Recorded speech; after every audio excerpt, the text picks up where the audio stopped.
Hey guys, Harrison here. With me today I've got this kind of weird looking little camera from a company called Xiaomo, not Xiaomi, Xiaomo, and it's called their AI smart camera. This camera was kindly sent to me by Gearbests.com to do a review on, but just because I got sent it to do a review does not mean that I'm going to be nice about it, and let me tell you now that I think this is pretty garbage. Now the idea behind this camera doesn't seem that bad. The camera's tiny and it's meant to be stuck onto lots of different surfaces using the sticky pad on the back, so you can get shots from sort of different angles that you can't normally get, and it's got a whole lot of gestures apparently built in so you can control it from a distance without actually having to get up and control it yourself. I'll be honest, I don't really understand why you need a separate camera to take selfies with when you could just use the selfie camera on your phone, but I digress. The actual specs of the camera don't seem that bad either. It's got, according to the information on it, a 13 megapixel sensor with an f2.2 35mm equivalent lens. The 35mm lens would be perfect for getting some wide angle selfies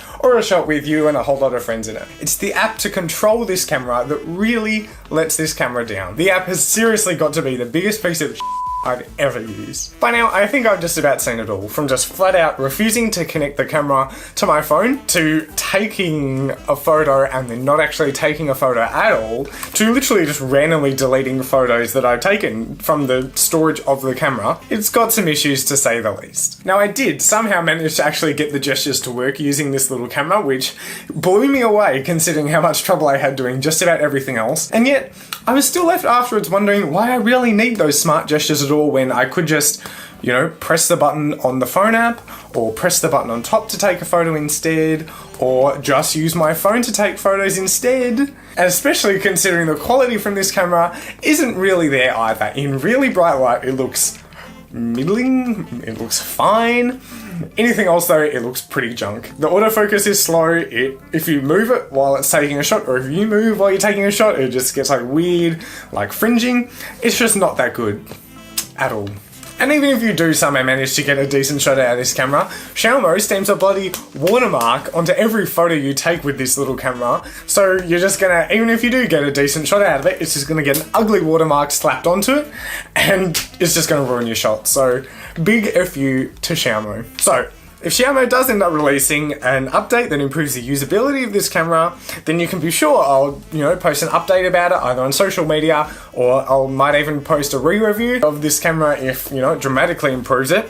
Something tells me though that that won't be happening, but I've got an open mind, I'll keep you posted. As it stands though, I would urge you to avoid this camera like your life absolutely depends on it. In the description I'll chuck in some links to some other action cameras that seem to have some pretty good reviews if that's the sort of thing you're after when you found this camera, but pretty much anything has got to be better than this, so as long as you're not buying this, you're probably doing a bit of a better job. That does just about wrap up this video slash rant, I suppose. Thank you for watching, and thanks to Gearbests for sending this out.